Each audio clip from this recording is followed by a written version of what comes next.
कि कितने किसानों में पाइपलाइन उनके ज़मीन में डल गई है लेकिन उनको अभी भी मुआवज़ा प्राप्त नहीं हुआ है। पेड़ काटे जा चुके हैं जिसको किसान कह रहे हैं हमारे पेड़ कटे हैं लेकिन ना उसका आंकलन हुआ है ना मुआवज़ा प्राप्त हुआ है। पीएमजेएसवाई की सड़कें हाईवा चलाने के लिए नहीं बनी हैं। वो सड़कें जब उसके लिए बनी ही नहीं हैं तो वो जब टूट जाती हैं तो जल्दी उसका रिपेयर और बनना पॉसिबल नहीं होता है, जो कि एक बड़ी आर्थिक क्षति है। अब जो बड़े कार्य हैं, जब वो हम लोग बजट में जुड़वाने की कोशिश कर रहे हैं तो शायद मैं उसमें बेहतर स्थिति में रहूँगा आपको बताने की कि क्या हमारे साथ भेदभाव हो रहा है। अकलतरा विधायक राघवेंद्र सिंह जी हमारे साथ बातचीत के लिए मौजूद हैं। उनसे अभी जो पूरे 8-9 महीने का कार्यकाल बीता है उस पर बात करेंगे। किस तरह से अकलतरा विधानसभा क्षेत्र में कामकाज हुए हैं और अभी किस तरह से जो प्रपोजल है विकास की उसको लेकर के तैयारी की जा रही है। देखिए, दिसंबर में चुनाव के रिज़ल्ट आने के बाद लगभग फरवरी मार्च में जो बजट आता है और उसके बाद लगातार जो क्षेत्र की समस्याएं होती हैं उसके बारे में काम शुरू होता है। जो मैंने शुरू में ही कहा कि सिंचाई से लेकर हमारा क्षेत्र सिंचाई, इंडस्ट्रीज़ और सभी में बड़ा रिच है। तो हम लोगों को ज़रूरत है कि एक सस्टेनेबल डेवलपमेंट मॉडल की तरफ हम लोग बढ़ें, जहाँ पे हमें अभी फ़िलहाल ड्रिप इरिगेशन के अलावा लिफ्ट इरिगेशन की भी ज़रूरत है। हमें लिफ्ट इरिगेशन के साथ जो यहाँ पे इंडस्ट्रीज़ हैं वहाँ पे भी कई अभी समस्याएं लगातार बनी रहती हैं, उस ओर काम करने की आवश्यकता है और स्वास्थ्य सुविधाओं को बढ़ाने की आवश्यकता है। तो अलग अलग सेक्टर में लगातार हम लोग आवाज़ उठा रहे हैं, मांगे कर रहे हैं और मेरा ऐसा विश्वास है कि आने वाले समय में कुछ काम जो हो गए हैं और आने वाले समय में जो बड़े बड़े काम हैं, जैसे एक अकलतरा बाईपास का है, लिफ्ट इरिगेशन का है, जैसे हमारा महुदा अभी पास हो गया है और परसाही नाला लिफ्ट इरिगेशन के बारे में काम चल रहा है। इस तरह की जो समस्याएं हैं उसको हम लोग सॉल्व कर पाएंगे और आने वाले समय एक बेहतर अकलतरा को हम देखते हैं। किसानों का एक मुद्दा इस क्षेत्र में गरमाया हुआ है। पाइपलाइन से जो किसान है वो काफ़ी प्रभावित हो रहे हैं जब खोदाई हो रही है, तो इससे लेकर के किस तरह से आपकी तरफ से पहल की जा रही है। एक लंबे समय से गेल इंडिया की शिकायतें हम लोग को प्राप्त हो रही थी। मैंने इसके बारे में एक शिकायत कलेक्टर साहब को भी दी है। कलेक्टर साहब को शिकायत देने के बाद मैंने ये मुद्दा विधानसभा में प्रश्न और ध्यानाकर्षण दोनों के माध्यम से उठाया है। यहाँ पर जो पाइपलाइन डल रही है, ये शासन का जवाब था कि बहुत किसानों को, मैं नंबर्स आपको एग्जैक्ट दे दूंगा इसके बाद, कि कितने किसानों में पाइपलाइन उनके ज़मीन में डल गई है लेकिन उनको अभी भी मुआवज़ा प्राप्त नहीं हुआ है। पेड़ काटे जा चुके हैं जिसको किसान कह रहे हैं हमारे पेड़ कटे हैं लेकिन ना उसका आंकलन हुआ है ना मुआवज़ा प्राप्त हुआ है। और बरसात की वजह से काम रुका हुआ है, अब इसके बाद फिर से काम शुरू होगा। तो इस में बड़ा क्लियर स्टैंड है कि जब तक किसान को सही मुआवज़ा नहीं मिलता है वहाँ काम नहीं होना चाहिए। अकलतरा विधानसभा में 2 बड़े शहर हैं, अकलतरा और बलौदा। तो स्वास्थ्य की दृष्टि से इन दोनों शहरों के लिए या ग्रामीण जो बेल्ट है वहाँ के लिए किस तरह से प्रयास हो रहे हैं। अभी फ़िलहाल हम लोगों को डॉक्टर्स की आवश्यकता है। बलौदा में स्पेशली हमें एक लेडी डॉक्टर की आवश्यकता है जो बहुत कमी है, और अकलतरा में हमें एक एनेस्थेसिस्ट की ज़रूरत है। स्वास्थ्य सुविधाएं एक ऐसी चीज़ है जो लगातार हमें अपडेट करनी पड़ेंगी, क्योंकि नए नए चैलेंजेस हर दिन आते हैं और जब तक हम लोग स्वास्थ्य सुविधाओं को अपडेटेड नहीं रहेंगे वो दिक्कतें आती रहेंगी। बेहतर बनाने की आवश्यकता है, क्योंकि जैसा पहले भी ये इल्ज़ाम लगता रहा है कि चाहे वो जिला अस्पताल हो या सीएचसी हो, ये सब एक रेफरल सेंटर बन के रह जाते हैं।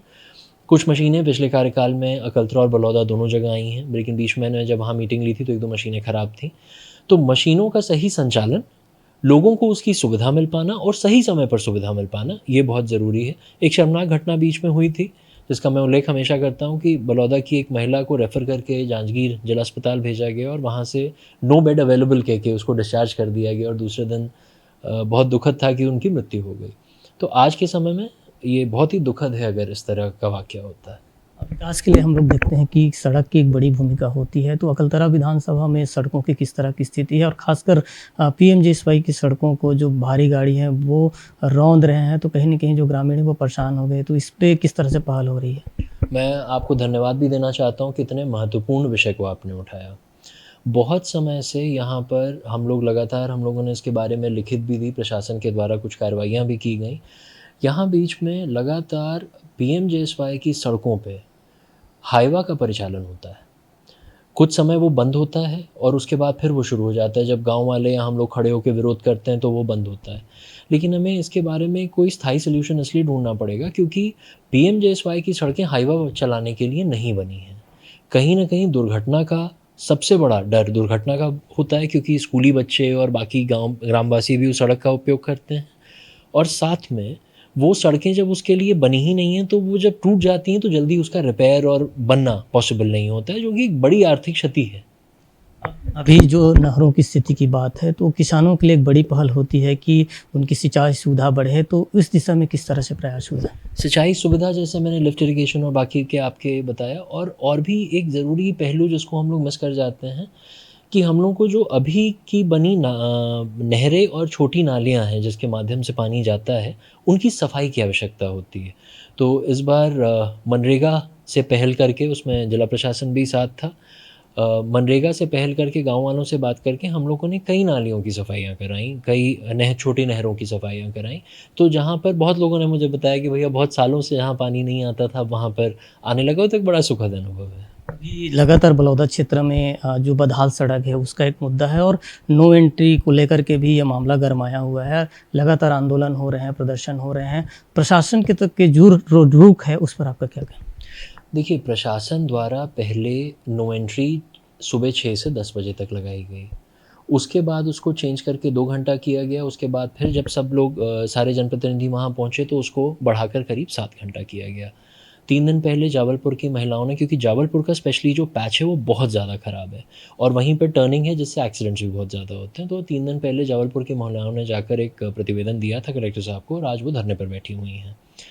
तो अभी वो धरना, जब पिछला मेरे पास खबर थी कि वो धरना चल रहा था, मैं भी दौरे में था उस समय, और कुछ बातों पर सहमति बनी है और वो लोग सड़क की मांग कर रहे हैं जो बड़ा जेन्युइन है। 2 साल से ख़राब सड़कों पर आखिर जनता कब तक चलेगी?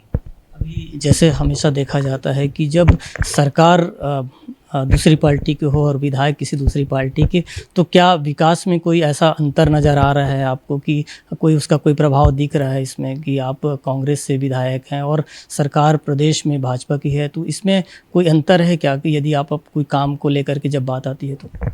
देखिए, अभी एक बजट पेश हुआ है जो लगभग और उसके बाद अनुपूरक। अब जो बड़े कार्य हैं, जब वो हम लोग बजट में जुड़वाने की कोशिश कर रहे हैं तो शायद मैं उसमें बेहतर स्थिति में रहूँगा आपको बताने की कि क्या हमारे साथ भेदभाव हो रहा है। और नॉर्मली जब आप सिटिंग विधायक होते हैं और आपकी पार्टी पावर में है तो काम ज़्यादा सहूलियत और ज़्यादा बेहतर होते हैं, इसमें कोई दो मत नहीं है। अभी आप जो अकलतरा के विकास के लिए जितने जो काम हुआ है 8-9 महीने में, आगे के लिए किस तरह के कुछ और प्रपोजल है और कोई बेहतर कोई ऐसे कोई प्लान बना कर के आप रखे होंगे अकलतरा विधानसभा के लिए? देखिए, दलहा बेल्ट को एक टूरिज़्म के तौर पे डेवलप करने की आवश्यकता है। यहाँ क्रोकोडाइल पार्क हमारे पास ऑलरेडी है। हमारे पास रिलीजियस टूरिज़्म के बहुत सारी ऐसी जगह हैं जिसको डेवलप किया जा सकता है, तो उनके बारे में प्लान्स हैं। फंड्स लाने की आवश्यकता है। सिंचाई के बारे में हम लोग पहले ही बात कर चुके हैं कि लिफ्ट इरिगेशन और जहाँ पर उद्यानिकी हो रही है वहाँ ड्रिप इरिगेशन के माध्यम से चीज़ों को लाना है। सबसे बड़ी एक समस्या आज के समय में अकलतरा की है सड़कों की, चाहे वो अकलतरा बाईपास हो कि जाबलपुर की रोड हो कि PMJSY पर चलने वाली हाईवा की वजह से सड़कों का जो अब तक नुकसान हो चुका है उसको ठीक कराना प्राथमिकता है। ये थे हमारे साथ अकलतरा विधायक राघवेंद्र सिंह जी, जिनका कहना है कि लगातार वो प्रयास कर रहे हैं अकलतरा विधानसभा में बेहतर कामकाज हो, और उन्होंने अपनी जो अभी 8-9 महीने की उपलब्धि भी गिनाई है और किसानों के हित में उन्होंने काम करने की बात कही। लेकिन सबसे बड़ी बात उन्होंने कही है कि यहाँ पर जो सड़क की बदहाली है वो दूर होनी चाहिए, और उसके लिए उन्होंने सरकार से मांग भी की है। साथ ही साथ उनका ये भी कहना है कि यहाँ पर जिस तरह से जो किसानों का जो मुद्दा है उस पर वो आगे ज़ोर शोर से काम करते रहेंगे, और यहाँ पर जो विकास के जो काम है उसे वो लगातार जो स्थिति है उसे बेहतर करने की दिशा में काम करेंगे। राजकुमार साहू, IBC 24, जांजगीर।